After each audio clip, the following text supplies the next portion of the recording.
Estamos leyendo la carta a los romanos. Epístola a los romanos. Hemos llegado al capítulo 5. En la lectura que hemos hecho en los 4 capítulos podemos resumir de la siguiente manera. Capítulo 1, 2 y 3. Pablo se dedica a demostrar la culpabilidad del hombre en general. Los judíos tenían la ley, a ellos les fue dada la ley moral, la ley de Moisés. Era ley moral y ley ritual, y también era la ley penal. Allí estaba la ley moral, los mandamientos, allí estaba la ley ritual, todos los sacrificios, la forma de hacer los cultos, las primicias, todo lo ritual. Y también la ley judicial, penal, todo lo relacionado a la justicia que caía sobre el que violaba la ley, los mandamientos, los estatutos del Señor. Ahora, a ellos les fue dada la ley y los judíos pecaron contra la ley. Los gentiles no tenían la ley, sin embargo, en su conciencia fue puesta la ley moral de Dios. Desde que el hombre fue creado, le fue dada una conciencia. Total que el hombre puede discernir entre el bien y el mal, pero siempre elige hacer el mal.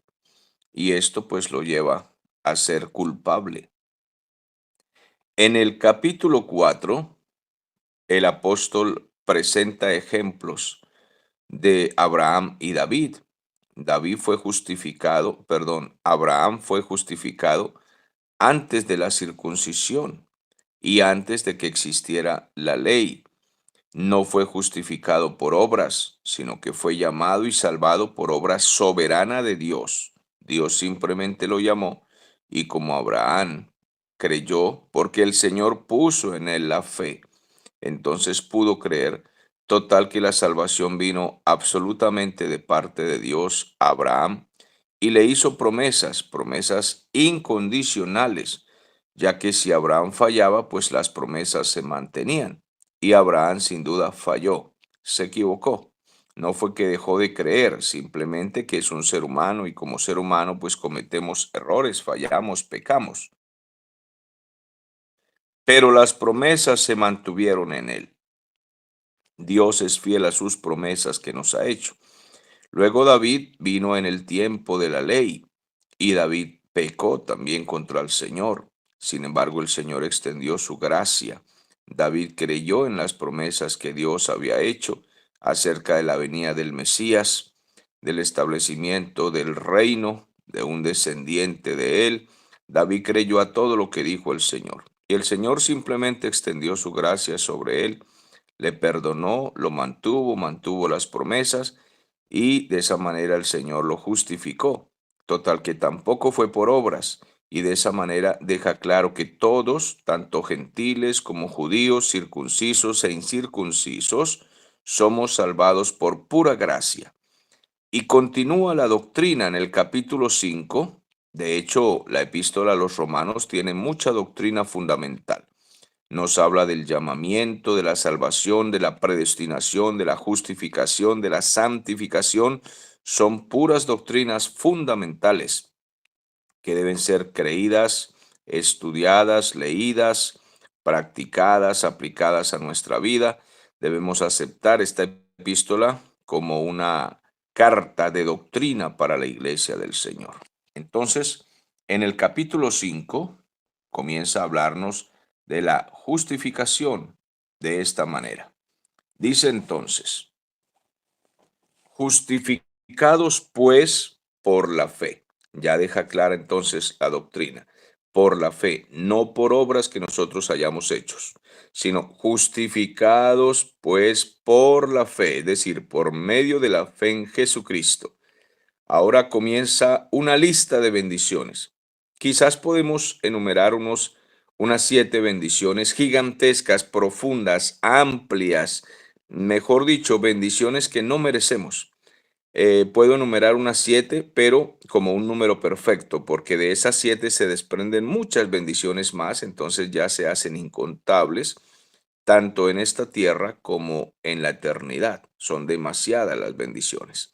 Pero comienza diciéndonos que tenemos paz para con Dios por medio de nuestro Señor Jesucristo. Note que el primer versículo ya tiene una hora de contenido, pero yo voy a tratar cada bendición de resumirla para poder avanzar y seguir leyendo, porque podríamos en este versículo detenernos toda la hora de mensaje. Vamos a tratar de extraer lo mejor. Primero nos dice que hemos sido justificados y queda claro que nada de obras, no por obras, sino por medio de la fe. Esto es por la fe en Jesucristo. Dice que ahora sí justificados tenemos paz para con Dios. Esto significa que ya no somos enemigos de Dios. Esa es una bendición gigante. La encontramos aquí en primer lugar. Éramos enemigos de Dios, enemigos voluntarios, enemigos insistentes, enemigos tercos, testarudos y enemigos que disfrutábamos el pecado. Nosotros no estábamos interesados en hacer ninguna amistad con Dios.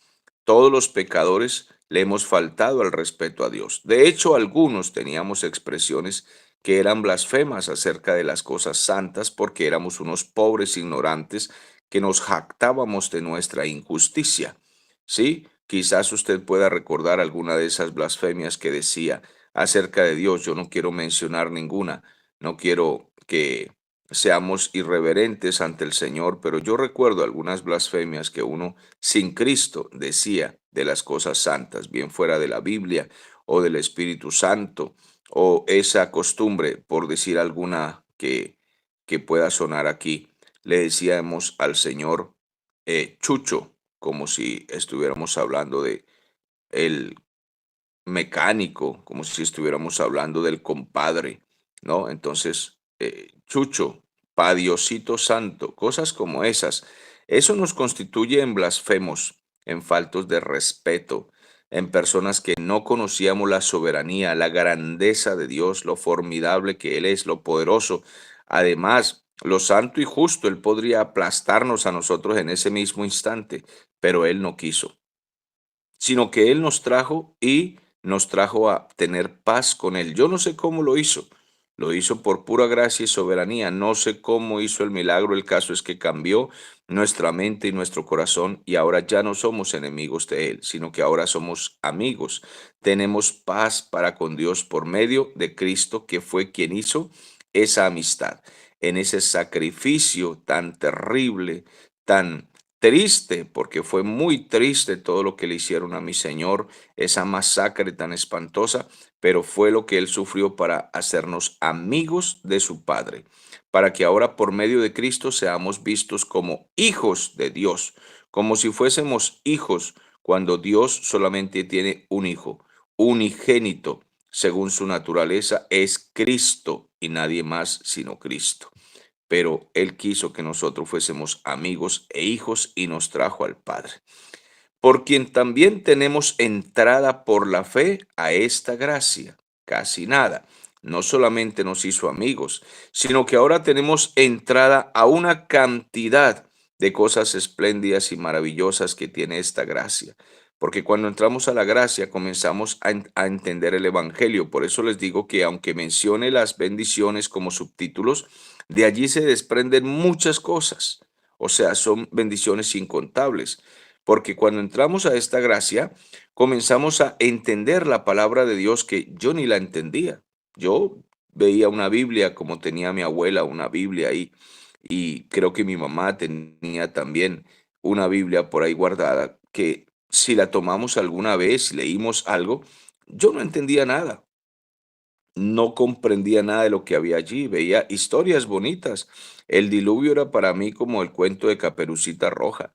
No podíamos entender estas cosas, pero tenemos entrada a esta gracia en la cual estamos firmes. ¿Y por qué estamos firmes ahora? Porque la entendemos, porque la entendemos. Ahora leemos la palabra y wow, qué maravilloso, qué amplio, qué grande, qué profundo, qué escueto, qué bien explicado por el Espíritu Santo. Entonces, algunas personas me han dicho, pastor, yo leo la carta a los romanos y no comprendo bien. Les digo, tengan paciencia, que sí van a entender. Los que tienen el Espíritu Santo pueden leer despacio la carta a los romanos, que el Espíritu Santo va a fluir en sus mentes, en sus corazones y les va a ir dando a entender, pero no se puede leer a toda carrera, sino leyendo con entendimiento. Mire, tenemos entrada por la fe a esta gracia en la cual estamos firmes y nos gloriamos en la esperanza de la gloria de Dios. ¿Qué les parece esa bendición? Nos gloriamos en la esperanza. ¿Qué estamos esperando? Ver la gloria de Dios aquel día que entremos con el Señor. Cuando el Señor levante su iglesia, ya vamos a estar con Cristo. Ahí estaremos entonces en ese tribunal maravilloso donde seremos recompensados por nuestro trabajo. Mire, amados, yo no es que quiera que Dios me pague absolutamente nada, si es que yo le debo a Él hasta mi manera de sonreír, hasta el aire que respiro. Pero qué impresionante que Dios me tenga en cuenta para el servicio. Usted piensa que cuando canta en la mañana un himno aquí, si es que usted lo hace con humildad y lo hace realmente para el Señor, cuando usted lee aquí un texto bíblico y nos da una palabra de parte de Dios en las mañanas, ¿usted cree que Dios va a dejar pasar eso en balde?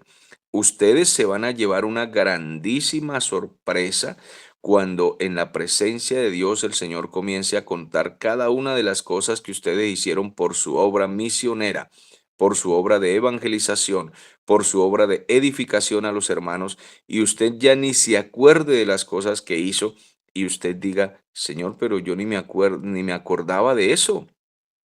O sea, yo no tenía en cuenta que yo había hecho esto y esto otro. Y el Señor le dice, sí, pero es que usted me está sirviendo a mí. Y yo soy el mejor jefe. Yo sí tengo en cuenta cada detallito que ustedes hicieron para mí. Total que todo lo que hayamos hecho para nuestra gloria, para nosotros ser grandes y famosos y reconocidos, eso será quemado. Eso no sirve para nada porque es vanidad. Eso es pura vanidad. Eso es paja seca. Eso será quemado.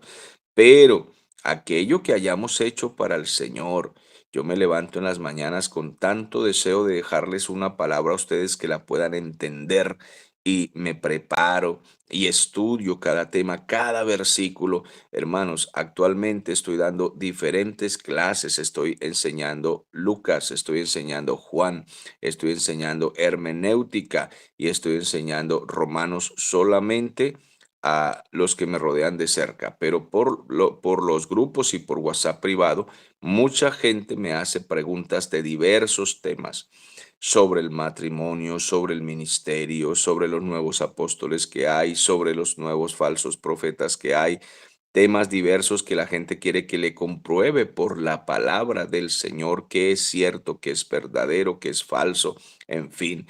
Y estoy constantemente trabajando, aparte de que tengo responsabilidades en mi hogar, con mi papá y mi mamá, muchas cosas que atender todos los días, tengo que estar pendiente de detallitos. Y amados hermanos, el tiempo de alguna manera Dios me hace que me rinda. Aparte de eso, yo tengo que tener mi tiempo para mi oración con el Señor. Cuando a veces caigo de rodillas ante el Señor, mm, no tengo otra cosa más que hacer sino llorar delante de Dios, delante del Señor, agradecido, solo agradecido, porque, ajá, ¿quiénes éramos sin el Señor? Y porque ahora nos toma en cuenta el Señor para tan ardua labor de dirigir su pueblo, de enseñar su pueblo. Yo le digo a cada pastor, siéntase honrado por Dios.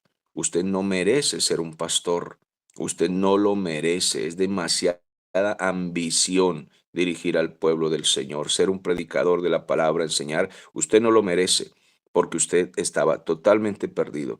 Que el Señor no solamente lo salvó, sino que ahora le dice, bueno, lo salvé y ahora lo llené con mi presencia, lo ungí para que vaya y enseñe a sus hermanos. Cada creyente está ungido por Dios, pero los ministros y los predicadores tenemos una labor especial que es dirigir al pueblo en la enseñanza de la palabra, guiarlos en la predicación, que es una forma especial de ser creyentes para ayudar con ese liderazgo o ese servicio a nuestros hermanos.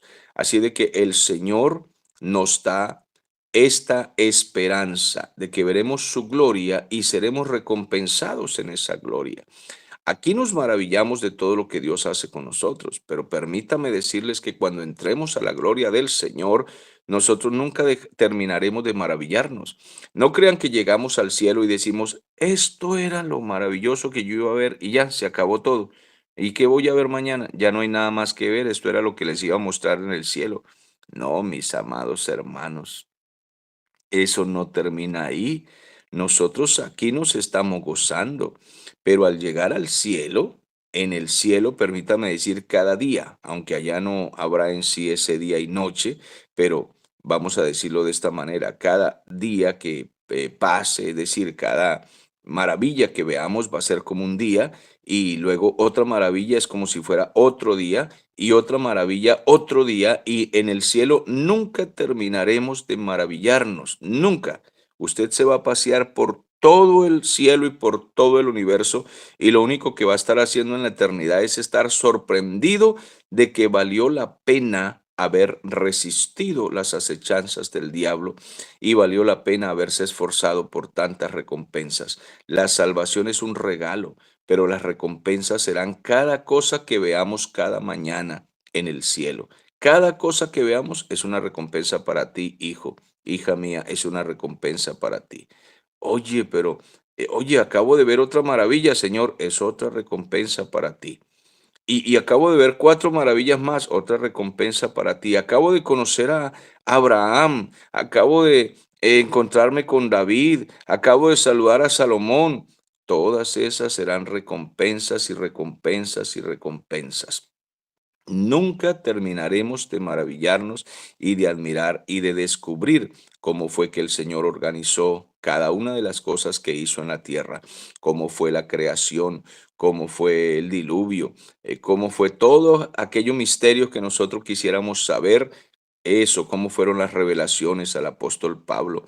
Todas esas maravillas las descubriremos día a día. Entonces nos gloriamos en la esperanza de ver la gloria de Dios. Y no solo esto, dice el apóstol Pablo en el versículo 3, no solo esto, sino que también nos gloriamos en las tribulaciones, sabiendo que la tribulación produce paciencia. Por eso es que la Biblia original no contiene versículos. La Biblia original es escrita de manera completa, porque los versículos nos pueden quitar bendiciones a nosotros. ¿Por qué razón? Porque cuando usted toma un solo versículo, usted dice, es que el versículo 3 dice tal cosa. Y entonces usted piensa que ese es como un pequeño diamante que Dios le permite a usted interpretarlo a su manera. No es así. Los versículos son solo para ayudarnos a ir desglosando la palabra, pero los versículos no existen en la Biblia original, como fue escrita. Pablo no escribió esta carta por versículos. Él no dijo, el versículo 2 es tal cosa, y el versículo 3 es tal cosa, y el versículo 4 es esta cosa. No, Señor, él no escribió eso así porque eso mocha las bendiciones y el entendimiento. La Biblia fue escrita completa. Pablo cuando escribió la carta a los romanos, escribió una carta, no escribió numeritos. Él no dijo capítulo 1 es tal cosa, capítulo 2 es tal cosa. Él no escribió la carta así. Él escribió la carta de manera completa para que nosotros podamos leerla completa y entonces no mochemos las bendiciones en cada numerito. Entonces él va escribiendo aquí y dice, y no solo esto, lo que para nosotros representa el versículo 3, pero para Pablo no era el versículo 3, sino que él va escribiendo las bendiciones y dice, mire hermanos, mire muchachos, no solo esto, sino que también nos gloriamos en las tribulaciones. ¿Cómo así, Pablo? Pero nos gloriamos en la esperanza de ver la gloria de Dios. Estamos esperando, ansiosos, gozándonos y gloriarnos en y gloriándonos en esa esperanza. Pero no solo esto, dice Pablo. Ustedes no solo se glorían en la esperanza de ver la gloria de Dios, sino que también nos gloriamos en las tribulaciones. ¿Pero cómo así? ¿En las pruebas? Sí, Señor. ¿Por qué? Porque las pruebas, las tribulaciones, los dolores, los sufrimientos están produciendo en ustedes cada día paciencia. Ayer, antier, nuestro hermano Alan, esposo de Dayana, tuvo un incidente que pues fue realmente un accidente, aunque a él no le pasó nada grave, pero a otros sí. Pero este tipo de cosas, que uno vaya a sus labores, su trabajo, lo que sea, y viene un accidente repentino donde parece que también el enemigo mete su mano. Entonces, ¿qué sucede allí? ¿Por qué esto? Si yo voy de afán, tengo que cumplir mis compromisos. Cada dificultad y tropezón en la vida que algo nos enseña, eso produce en nosotros paciencia. Aprendan a tener paciencia en las dificultades. Así de que esa es otra bendición. Nos gloriamos porque aprendemos a ser pacientes. Aprendemos a tener fortaleza. Aprendemos a actuar con madurez cuando se nos atraviesa un incidente, cuando un hombre nos perturba el camino o cuando el diablo intenta algo mal contra nosotros. Entonces nosotros tenemos paciencia y sabiduría. Aprendemos a luchar con estas cosas. Entonces, dice, produce paciencia. Y la paciencia, mis amados hermanos, entonces produce prueba. Y la prueba, esperanza. Entonces, y la esperanza no avergüenza. Ahora bien, esta frase de que la esperanza no avergüenza ha sido tomada por muchos hermanos para decir que Dios no avergüenza a nadie. Eso no es lo que dice el texto. No debemos inventar frases. Yo he escuchado tradicionalmente eso. Dios no avergüenza a nadie. ¿Cierto, Pastor Jair, que Dios no avergüenza a nadie? Y yo les he preguntado, hermano, disculpe, ¿dónde dice eso? Bueno, yo he escuchado que Dios no avergüenza a nadie, pero la Biblia no dice eso, que Dios no avergüenza a nadie. ¿Cómo se le ocurre decir que Dios no avergüenza a nadie si Dios ha avergonzado a cantidad de personas? En la palabra de Dios hay una lista de gente que Dios ha avergonzado. ¿Y por qué? Bueno, porque se han rebelado contra Dios o porque han pecado insistentemente o porque han blasfemado el nombre del Señor y el Señor les ha causado vergüenza y les causará vergüenza aquí en la tierra y les causará vergüenza en la eternidad. Entonces no debemos añadir a lo que dice la palabra del Señor. Aquí lo que dice es que la esperanza que tenemos no avergüenza. O sea, esa esperanza de ver la gloria del Señor, esa esperanza de verlo por venir, esa esperanza de que somos tan probados, pero porque vale la pena, porque veremos al Señor cara a cara, esa esperanza no nos avergüenza. Alguien dice, ¿qué tal que ustedes se queden esperando y lo que les salga es por ahí el diablo en el camino? ¿O qué tal que no exista diablo y que no exista Dios y que no exista cielo y que no exista infierno y ustedes esperando qué? Van a ser avergonzados. Mire, amados, si nosotros estuviéramos esperando en un dios pagano, ¿sí? Como Moloch, Marduk o cualquiera de esos dioses paganos, Júpiter, la diosa Diana, la Virgen del Carmen, si nosotros estuviéramos esperando en José Gregorio, en San Isidro Labrador, seríamos avergonzados, porque todos esos no son más que espantapájaros, que no sirven para nada. Eso no tiene ningún sentido. Si nosotros estuviéramos esperando en hombres, en ídolos, en estatuas, en fetiches, en supersticiones, en la abuelita de nosotros que murió, en el hermanito que murió. Si estuviéramos esperando en ellos, seríamos avergonzados. Pero es que nosotros no estamos esperando en ídolos ni en muertos. Nosotros estamos esperando en el Dios creador del cielo y de la tierra, el que hizo hasta los insectos, los microbios, los gusanos y las lombrices, el que hizo que el universo tenga una multiforme manera de conducirse, de manejarse tan impresionantemente y de manera tan perfecta. Casi nada. El que fue capaz de la nada de crearlo todo, nosotros estamos esperando en él. Y no solo eso, fue capaz de enviar a su unigénito Hijo a pagar un precio tan costoso por nosotros. Entonces, ¿cómo nos va a avergonzar el Señor? Jamás.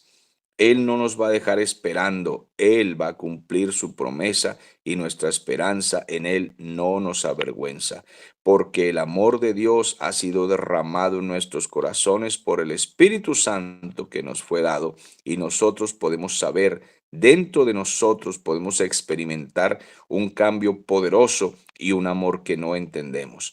Este amor, amamos a Dios, no podemos comprenderlo. ¿Cómo aprendí a amar a Dios? No lo sé. No lo sé, pero amo a mi Señor, amo su palabra, amo cada frase que encuentro en la Biblia, amo la esperanza de lo que Él nos ha dicho, nos ha prometido. Amo el luchar, el esforzarme, incluso el sufrir y batallar y poder vencer cada prueba y cada tentación. Eso es maravilloso. Cada asunto que nos sale en el camino queriendo desviarnos los ojitos por aquí o por allá y poder vencer cada día. El Señor es maravilloso. Así es de que nosotros amamos a Dios, amamos su palabra, amamos sus promesas, amamos la batalla, la guerra que todo esto produce. Amamos lo que Dios ha hecho porque Él ha derramado su amor, el Espíritu Santo, en nuestros corazones. Porque Cristo, cuando aún éramos débiles, a su tiempo murió por los impíos. Aquí nos está tratando como impíos. Así de que éramos impíos y no solo eso, éramos débiles. ¿Nos creíamos fuertes? Ah, sí, porque éramos algunos, por ejemplo, éramos luchadores, éramos deportistas, boxeadores, futbolistas, los que hacíamos esto. Otros no, otros, por ejemplo, carpinteros, albañiles fuertes, hombres de cargar bulto de cemento, ordinarios, campesinos, rudos, hermano, esos leñadores que nadie puede con ellos, pero el Señor dice, no importa, eras quizás fuerte en el cuerpo, pero en la lucha espiritual eras un débil, un pobre impío, vendido al paganismo, vendido al pecado, a la superstición, a la fornicación, a la mentira, al engaño, a la vanidad de tu mente. Eras un impío débil, un pobre muerto es lo que eras. Pero cuando aún éramos débil a su tiempo, el Señor dijo, no importa, yo muero por ellos. Esto es maravilloso, mis amados hermanos. Viviendo en esa vida nosotros, el Señor murió por nosotros. Entonces, hasta aquí podemos dejar hoy el mensaje, ya que hay mucho más que decir y no quiero dejarlo a medias. Vamos a seguir tratando el capítulo 5 de la carta epístola a los romanos. Entonces continuaremos porque aquí hay demasiado para extraer y no quiero hacerlo a las carreras. Quiero que tengamos la paciencia, así de que a la misma hora y por el mismo canal.